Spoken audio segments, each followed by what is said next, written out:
Bwana na makwakho.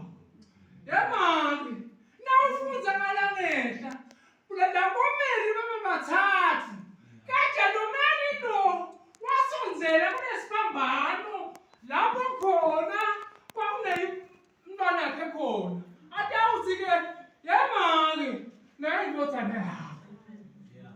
Amen. So wafika mina soyishintsha indzaba uthatha lemehlo manje wabhekisa kuye himself. Wabhekisa kuye uthi babe ungishiyelani.